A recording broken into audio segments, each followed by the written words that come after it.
The following thoughts and opinions regarding this album are strictly of my own personal interests. I am not a professional music reviewer. I do encourage respectful discussion and friendly banter of each episode, but I do not condone and will not tolerate bullying or belligerence of any kind.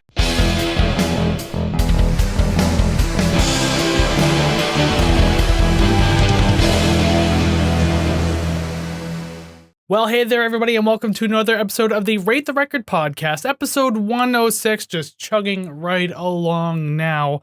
Now, I just want to get the formalities out of the way really quick, just so we can get on with the actual music itself. In case you would like to help the channel in any way you can, there are some free, easy, and quick things that you can do to help the channel out. Super cool. Like, subscribe, rate, share, comment, and follow. All 6 of those things, one of them, or a combination of them, really do help the channel, and your support means the world to me as I march this thing along. So by all means, please consider doing something like that. You know, if you're leaving ratings, maybe the 5-star would be really nice too, getting pushed along in the algorithm and such. But regardless, the choice is up to you. And speaking of choices, if you do want to financially support the show, it's optional. It's a choice, and the choice is yours to make.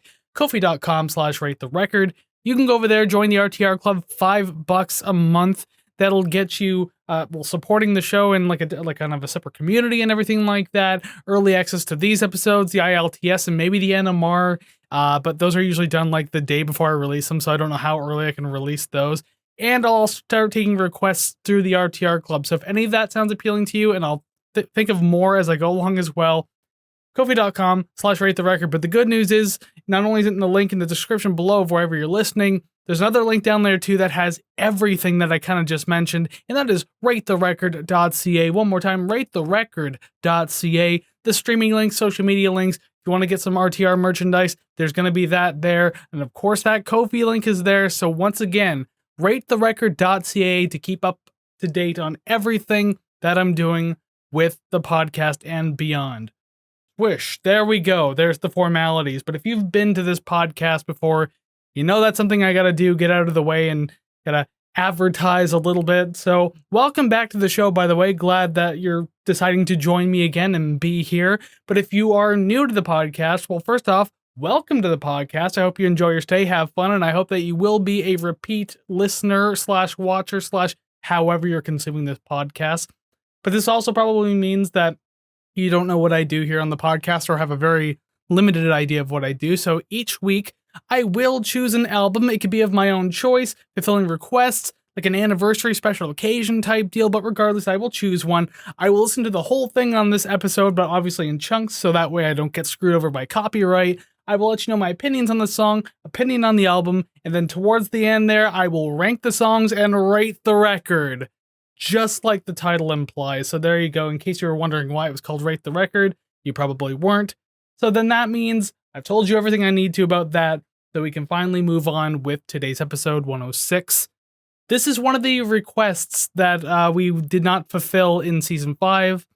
Obviously, we ran out of time, but also we try to space out, when Savannah was still on the show, we tried to space out bands between how soon we would do a band and then do them again. We didn't want it to be too soon, so we had to hold off. Well, I think it's been quite a while now, considering I think we might have done that, August, September, October of 2023.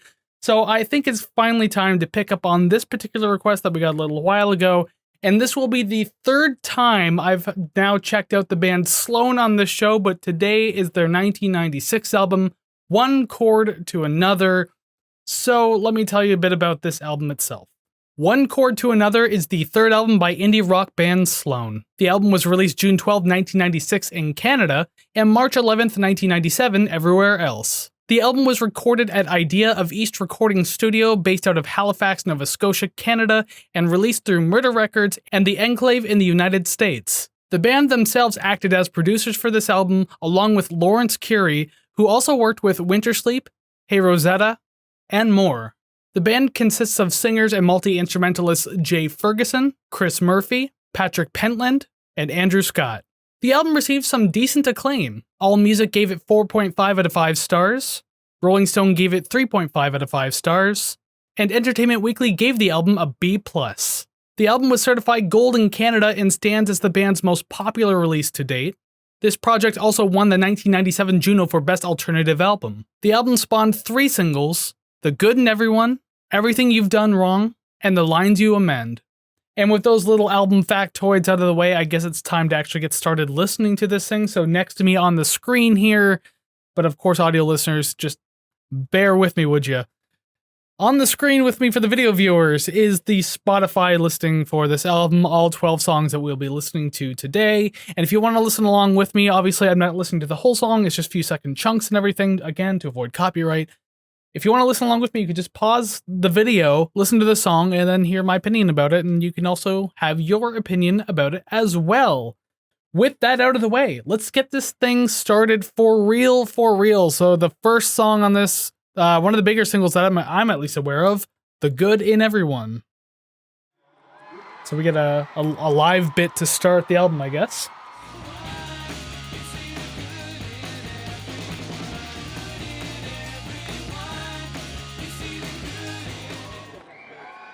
I'm just going to pause it there, even though it sounds like there's a bit more audio. It's obviously just connected to that live bit. So song number 1, The Good in Everyone. So I'll just comment on the live bit. I guess it's probably a clever way to start the album. I would like to think that they finished the album this way. Spoiler alert, they do not, because I think it would have been cool to sandwich that in. That would have been a really neat experience as a front to back type of experience, but whatever. I like the live bit to start off the album. It's kind of like it's introducing the show to you. So I don't know. Pretty cool. I like that. Good solid rock track. Like this one has always been kind of one of the more entertaining songs by Sloan I've heard. It's catchy, poppy, energetic. So what's there not to love about it? I get that this might get overkilled on the radio a lot. And I think this one was like in commercials too. It's still a fun song though. Whatever. I mean, it feels a bit of ahead of its time too, I will say, considering that everything about the song feels like it's one of those early to mid 2000s like pop rock and alternative type of tracks. It's kind of like when garage rock got its revival in the early 2000s with like, you know, the White Stripes, the Strokes, and everything like that. This feels like it's kind of bordering on that, despite the fact that it's more indie, but maybe you'll know what I mean. But yeah, this came out in 96. I didn't know that until I heard this album. Like, I always thought it was an early 2000s album. So yeah, it just felt a little ahead of its time with the way the production and songwriting was done. So good job on that one. Good start to the album. Will it continue? I guess we have to find out. We'll move on now to song number 2, Nothing Left to Make Me Want to Stay. There are those who live their life, and I didn't try to find one thing that was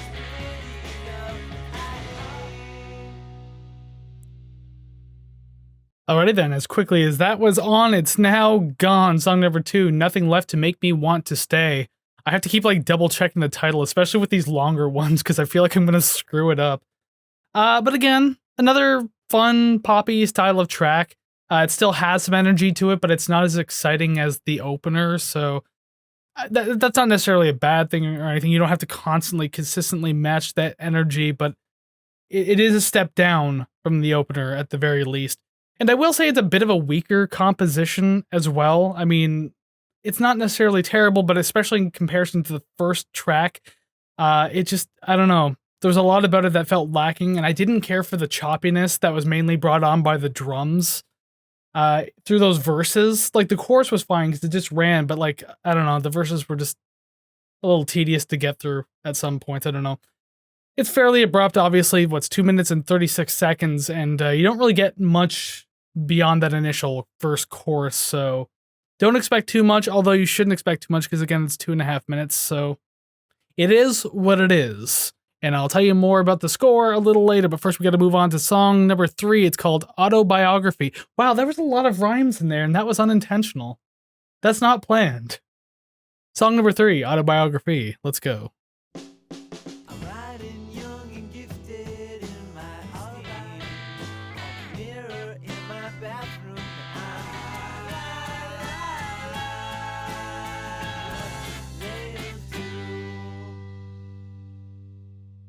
Okay, there's another one down. Song number 3, Autobiography. It just sounds weird with the rhyme now that I've pointed it out. But one note I should have made when I started this review is when I was reading up on this album, Apparently, it's very Beatles inspired. This and like their previous album to this one was supposed to be like very power pop Beatle inspired. With this track and others on this one too, like I can definitely hear it. They're not really hiding that influence. Not that you necessarily have to, but God, is it on display in this one. One thing I do like about the song though is the electric guitar riffing over top of the acoustic. I think that was a really nice touch, and I think the song probably would have felt naked without it. So it definitely did some good dressing to this song. And not necessarily that it sounded bad or anything, but the second half of the track to me just felt like it was dragging on a little bit. Because you go back into this like kind of simple verse chorus again, and then it just ends. The middle hits a peak that the song never reaches again, and I don't know, it just didn't feel all that exciting after the middle portion of the song. And again, this one was very abrupt in its ending too. It feels like they don't really know how to like write that complete ending, you know? So I don't know, maybe it's just me being bothered by it. Maybe I'm thinking too much into it. I don't know. So that means I guess we'll just move right on to song number 4. That is Junior Panthers.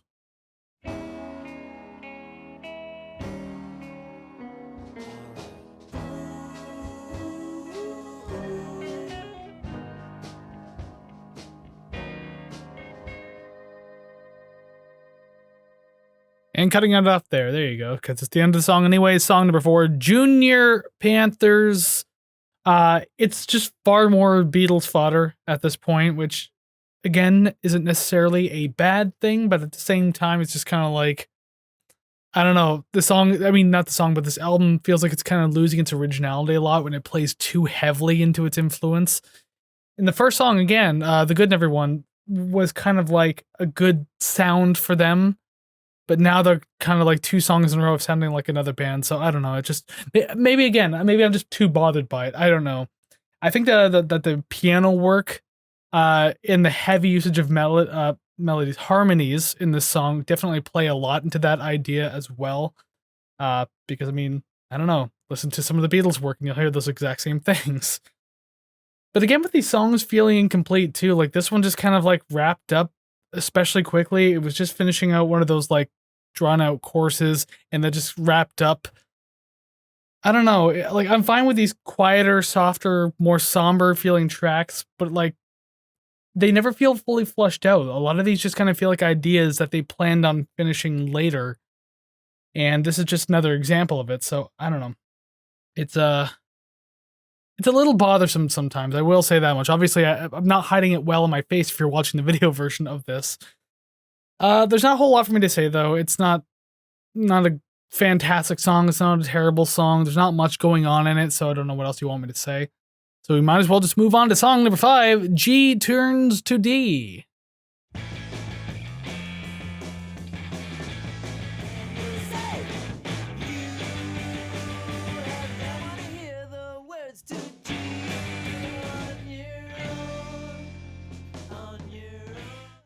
Just gonna go ahead and cut it off there because it just continues to fade out for the next 4 seconds anyway. Song number 5, G Turns to D. I can say that I appreciate the pickup of this particular song. It's a very forward push of energy and just fun overall, and it's always welcome, especially at this point in the album too. What is it, only 12 songs? So we're nearly at the halfway point, so it's nice to have the energy still consistently picked back up. Well, not consistently, but you know what I mean. But anyways, I had to make this very small note too. The fact that the song is called G Turns to D, and if there wasn't that one crucial chord change at some point in this song, I would have been furious, absolutely furious. But thankfully, it does happen in the chorus. It's like one of the first chord changes to happen. So I can sleep peacefully knowing that they didn't just write this song and didn't try to incorporate that. That would be stupid.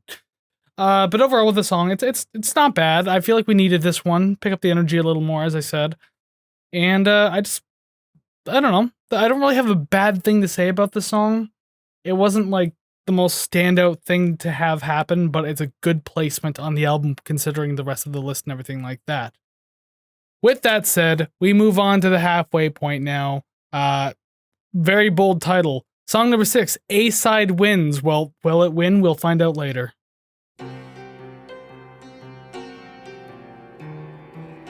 'Cause I'm over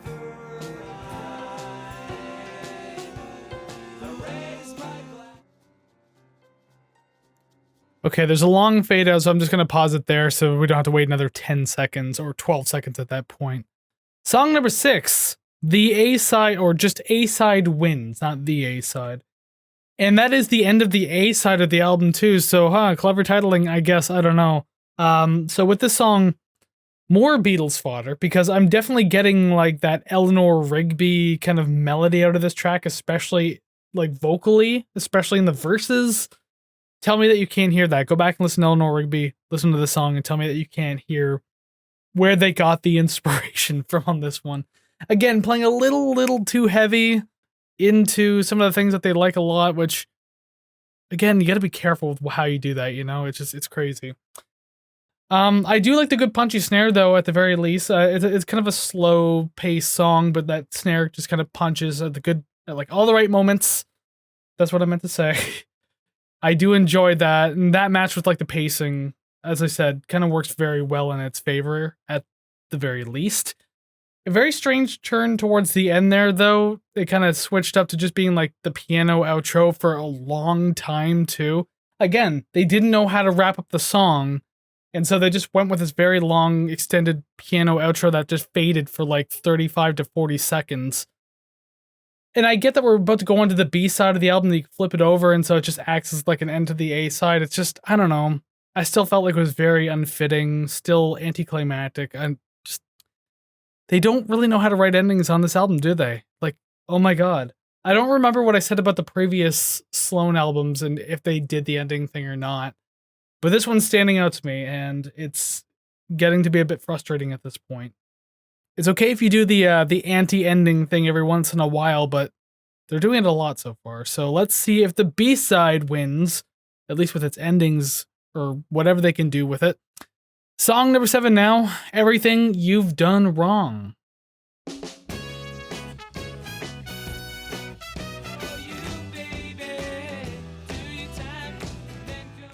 Okay, song number 7 there, Everything You've Done Wrong, one of the other singles on this album.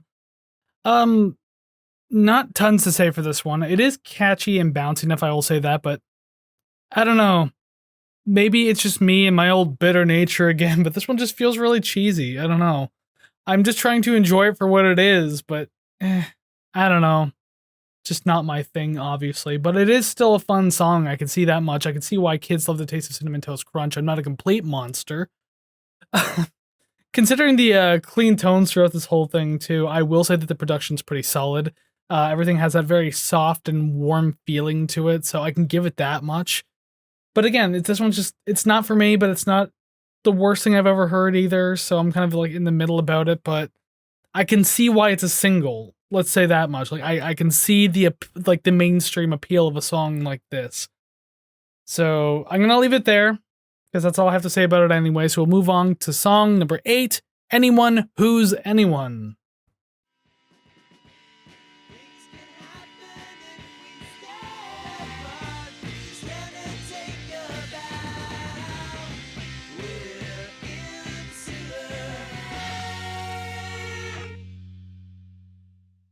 Whew. If that little sound right there just didn't give away how I feel about this song, then I got some notes for it then. Song number 8, Anyone Who's Anyone. Well, I'll start off with the obvious part. Like, am I missing something here? I had to go back through the list here just to make sure that I didn't skip a song or anything like that. Is there a reason why it sounds like it's in the middle of a song already? Like it's already in progress? Like, I had to go back and listen to the previous track to see if it like connected, and it doesn't really connect all that well. So like, why? What was the point? I don't like that. That's a bad production choice right there. And speaking of bad production choices, this song feels quieter. Like the vocals are boosted, like they're really close to the mic, but then all the instrumentals are like really far in the back. This was mixed differently. I don't know what the story behind it is, but something felt off about this, and I didn't like it because it felt quieter in the production. It feels like a step backwards. So I don't know if this was a last-minute addition. I don't know if they didn't give enough care to this song because it's short. It's only 2 minutes and 46 seconds. Then again, most of the songs on this album are short anyways, and there are shorter ones. And I mean, there are things I wanted to enjoy about the song. There are things that I did enjoy about the song, but ultimately I feel like it annoyed me more in the end with the production and also those long, drawn-out singing parts that just sounds like really bad dissonance in the headphones. I don't know. This one's not good. This one's not very good. Sorry, not sorry, it's not very good. Hopefully it gets better from here. We'll find out. Song number 9, The Lines You Amend, the other single.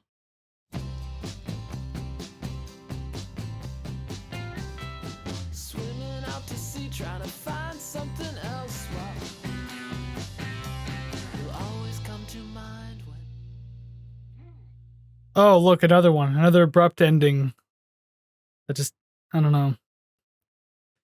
It's just getting to me a little bit at this point. Song number 9, The Line You Amend. Now, listen, I don't necessarily dislike this song. I know I just kind of came off negatively, like, immediately. Just, I don't like the way they end songs all over this album. Once in a while is fine, but you gotta figure something else out. Like a proper resolution. I don't know. This song ultimately sounds like Beck trying to do the Beatles. And he even mentions Ringo Starr in this song, so you know it's definitely part of that whole Beatles fodder thing once again. And despite the fact that there isn't much going on in this track overall, I feel like it has a bit more of an edge in the songwriting department over these other fodder tracks. So I did enjoy it for that. It was kind of like a charming little fun number. So again, I'm not a complete monster. There are things I like about these songs. I do like this one. It's not that bad. But these abrupt endings are tiresome. Really, like, just a little frustrating, sorry. And I'll leave it at that because I could just go on a tangent about that forever, and I probably shouldn't. If this was still a 2-person podcast, I very well might, but I'm not going to sit here alone and yell into a microphone about these endings. Instead, I'm going to turn on song number 10, Take the Bench.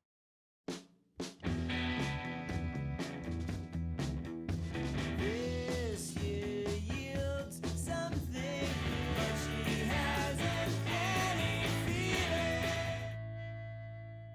Another one of those anti-endings, kind of, sort of, but not quite. Song number 10, Take the Bench. I will say, it's not even that this one's a bad track at all. I actually quite enjoy this one. It's not that bad at all, especially for this B-side so far. It's pretty decent. One thing that I don't like, though, and it's happened with multiple tracks already, is the stereo balancing of the track. Like, you have the drums on the one side, the vocals on the other, and I get it. It takes after old school production techniques from, like, the 60s and 70s and everything like that. I get it. But trust me, I didn't like it on those records, so I'm not just picking on this one. It's just a general production thing I've never liked. And I can't believe that was ever a way that bands and producers went about doing it. It sounds awful. One of my favorite Queens of the Stone Age songs of all time, You Can't Quit Me Baby, does the exact same thing. And as much as I adore that song, I hate that way. It's balanced. This one, and a lot of songs in this album do the same thing. It just, drives me nuts. I don't like it. It sounds bad. Especially, like, if this is one of those songs that you're listening to and you're sharing, like, an earbud with a friend and just, like, listening to a song on the bus or whatever, one of you gets the guitar side, like, with the drums and guitar, and the other side you get the bass and vocals. It's just, like, frustrating. But other than that, I will say, yes, I did not mind this song at all. It's a lively song, and also good use of trumpets. I'm not a big horns guy. And if you've watched the podcast in the past or listened to it, you know I'm not all that big into horns. That was more of a Savannah thing. But I think that the trumpets had a good usage here, so I will say that much. I enjoyed that much about it. It's just that goddamn panning that I can't stand. That's it. Other than that, fun track. Glad to have it here. Good stuff. Let's move on to song number 11, Can't Face Up. Flies in the air, leave. I stand my ground. I tried just to get away from you and you. Oh boy, it just doesn't stop with those endings, does it? I swear to God. Song number 11, Can't Face Up. I can't face up to the idea that these guys only know these false style of endings or just incompleted endings. Positive notes, though. I enjoyed the bounciness of the song overall. It makes it fun. And I think this one's a little more playful than some of the other tracks that we've heard so far. I mean, there's been more that are like bouncy and stuff like that, but I don't know. Something about this one appealed to me more in that sense. And the lighter vocal style as well actually suits very well to the sound of everything else happening. So that was very pleasant to hear. But again, not a great ending to the song. I don't mind these false chord endings like every once in a while. I've already kind of said this, but I'm just kind of repeating myself at this point. This album is full of songs that just don't properly conclude or don't have enough of an ending. Just, oh man. It's bumming me out a bit. Let's see if the final song on this album can change that at all. So song number 12, 400 Meters.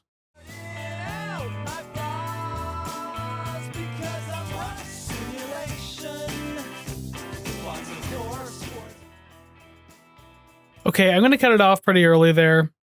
It's been fading out for like 45 seconds and there's still, like 17 seconds more of fading out. I don't think I need to hear anymore. Nothing else is happening at that point. I know I've been complaining about the false endings, but I mean, now you get these extremely long fade outs. It's like, just settle down. Song number 12, 400 Meters, the final track on this album. It's kind of an underwhelming end to the album. Not that I expected anything like grandiose or anything, but as I said in the beginning, it would be nice if they sandwiched it with the live bits. I think that would have been cooler. I think that would have worked a lot better for everyone involved, and it would have sounded a lot better too. I'm not really a fan of the vocal melodies in this track either. I will say that up front. It's honestly just kind of annoying, kind of like it was in that other song where they just kind of drew out the vocal stuff too, but just I didn't like the vocal presentation in this one at all. Wasn't all that fantastic. Sorry, not sorry. The instrumentals are fine though. At the very least, I enjoyed that much of it, but it's not really anything all that special at this point in the album. And considering we're at the end, that's probably some bad news. So, I mean, whatever. It could have been a pretty decent track. Annoyed by the vocals. And now the song is over. And now the album is over as well. So I can actually, take off these headphones now. Let's put them in my lap for the time being. This album has some decent moments. I will say that obviously there are things that I did enjoy about it, but enjoy about this. Sorry, I tend to stutter and just drop my words a lot. But there's a lot of mediocrity throughout this entire album, and it's kind of unfortunate because it's something I wanted to enjoy. And this being the third album by Sloan that we've covered on the show, I'm getting a pretty good scope of how I feel about the band overall, and it's not the brightest looking. It's not the worst thing, but I don't know. Just not feeling too high on this band at this point. What can I say? And I can't imagine there's too many more albums in their discography that'll make me suddenly open my eyes and be like, oh my god, this is their masterpiece. So, yeah, that's where I sit with Sloan, and that's where I sit with one chord to another. So now we can actually move on. Once I take Spotify off the screen for the video viewers, it's empty next to me, but now there are numbers next to me right now, and there's going to be names to follow that, song names to be specific, because now I got to list this entire album from 12 to 1 of what I like the least to what I like the most. Not so great to great, however you want to list it. You can do it however you want. For me, it's just going to be not so great, or bad to good, let's say. I mean, there are some songs I didn't care for on this album, and I think that was pretty obvious listening to some of my reviews as well. So I'm going to shoot through these. I'm not going to talk too much. I'm going to, because I know in previous episodes I had tried to justify certain things, but I'm just going to list. So here we go. Song number 12, Anyone Who's Anyone. Song number 11, Junior Panthers. Song number 10, A-Side Wins. Song number 9, 400 Meters. Song number 8, Autobiography. Song number 7, Everything You've Done Wrong. Song number 6, Can't Face Up. Song number 5, The Lines You Amend. Song number 4, Nothing Left to Make Me Want to Stay. It's always those longer titles that get me. Number 3, Take the Bench. Number 2, G Turns to D, and of course my number 1 is the bigger single, The Good in Everyone. I just enjoy that one the best. So there you go, 12 through 1. There's my list with all the scores that you can see on screen. And audio listeners, just know that's the ranking. You can go check out the YouTube video if you want. So that way you get a good idea of how I truly feel about these songs, because you can see the scores next to the names on the screen. But now that that's cleared, it says rate the record on the screen. I actually have to do that portion of the show now. It's time to rate the record. So for the most part throughout the season so far, it's been some pretty damn solid albums. Like, there's only, look, if you didn't know, there are episodes being recorded out of order. So the only one I haven't recorded up to this point is 101 and 103, but I think 101 is going to be a winner. Spoiler alert, by now it probably was. But it's been like straight A tiers all across. It's been fantastic music. So this is the first album to break that streak. And as much as I was hoping it would at least be B tier so I can continue on that joke, I'm now 6 episodes in without a B tier. This goes to C plus at 69.16%. It's been a while since I've C tiered an album, and here we are. I'm sad because now the B tier thing's starting to disappear. It's just like, what is this show anymore if it's not the B tier type of show? And the trailer even says your new favorite B tier podcast. Oh my god. I'm gonna have to fix that up eventually. But I will put up the updated album listings at some point too, so that way you can see the entire S through F ratings and everything like that, so you know what's going on with the show. Alrighty then. That is it. We are now at the end of this episode for Sloan's One Chord to Another. So thank you very much for making it all the way through this episode with me. And if you did, let me know down in the comments below of wherever you happen to be listening. Audio, video, doesn't really matter. Let me know what you thought about this album. Do you agree or disagree with me? Do you agree or disagree with me? Do you love it or hate it? Do you hate that I can never speak properly and I always have to correct myself? But regardless, let me know your opinions on this album down in the comments below. I'm always curious to know, always happy to have this discussion with you, as this is kind of what the podcast is supposed to be anyways, a musical discussion, a musical commentary, and you are indeed part of it, so let me know your thoughts down below. And you can also let us know on our social media pages, which can all be found at ratetherecord.ca. One more time, that is ratetherecord.ca. Social media links, streaming links, merch links, and the Ko-fi link if you do want to financially support the show, that is there as well. So make sure you're checking out ratetherecord.ca. Alrighty then, so this is the final episode that's going to appear on Friday for the foreseeable future at least. I just wanted to get the podcast back off the ground, that's why there was 2 a week. So starting next week, we're going to 1 a week. So this Monday, 107, is going to be the first of just the weekly episodes at this point. We're going to go back to a regular schedule. Everything's good to go now, so we don't have to keep I don't have to keep working super duper hard and long hours just to get all of this done in 1 week, on top of a full-time job, a radio show that I do, music I'm trying to do, a relationship I'm trying to maintain. I'm busy, so going down to 1 episode a week makes sense to me. Alright, and it's just a regular album that I'm choosing next week. No request, no special deal, no nothing like that. Just something I've wanted to do for a while, and I'm glad to finally be able to do it. My god, it's a good thing I'm done, because I cannot speak whatsoever, and you wonder how I'm on the radio or having a podcast of my own. Okay, I'm done. I'm rambling at this point. So one more time, thank you very much for joining me. Until I see you again, go listen to some awesome music, even if that happens to be Sloan for you. But for me, I'm going to go listen to other things. So in the meantime, take care, friends.